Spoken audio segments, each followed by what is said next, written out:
ਉਧਰ ਮਰੀਮ ਸਾਹਿਬਾ ਜਨਾਬ ਕਹਿ ਰਹੀਆਂ ਨੇ ਕਿ ਮੈਂ ਜਿਹੜਾ ਪੰਜਾਬ ਦੇ ਹਸਪੀਟਲ ਨੇ ਨਾ, ਇਹਨਾਂ ਵਿੱਚ ਬੜੇ ਬੰਦੇ ਜਿਹੜੇ ਨਾ KPK ਦੇ ਆ ਰਹੇ ਨੇ, ਤੋ ਐਡਮਿਟ ਹੁੰਦੇ ਨੇ ਤੇ ਮੈਂ ਇਹਨਾਂ ਨੂੰ ਕੱਢ ਸਕਣਾ ਹੈ।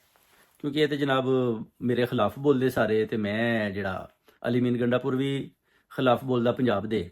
ਤੇ ਅਸੀਂ ਜਿਹੜੇ ਨੇ ਮਰੀਜ਼ KPK ਦੇ ਕਿਉਂ ਰੱਖੀਏ? ਜ਼ਾਹਿਰ ਹੈ ਜੀ, ਪੰਜਾਬ ਤਰੱਕੀ ਯਾਫਤਾ ਹਸਪੀਟਲ ਨੇ, ਉੱਥੇ ਬੇਸਿਕਲੀ ਖਾਨ ਸਾਹਿਬ ਨੇ ਬੜਾ ਵਰਕ ਕੀਤੇ ਹੈ, ਚੰਗੇ ਚੰਗੇ ਹਸਪੀਟਲ ਲਾਹੌਰ 'ਚ ਬਣਾਏ ਨੇ।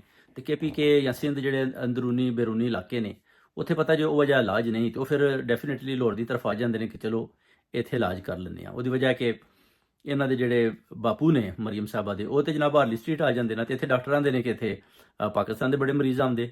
तो मरीज़ तो यही आते ना, कदे अपना सफली जरदारी आ गया, तो कदे नवाज शरीफ आ गया, तो आके इतने हस्पिटलों च लम्मे पे रेंदे, पैसा ना गए IMF का तो कौम का लुटिया होंदा, तो इत्थे आके हस्पतालों च लेट के तो अपने इलाज पे करांदे, तो दसदे जी कि उत्थे KPK के बड़े मरीज़ ने, तो साड़ी ते जनाब असी बाहरों इलाज करा लैंदे। तो चलो तुसी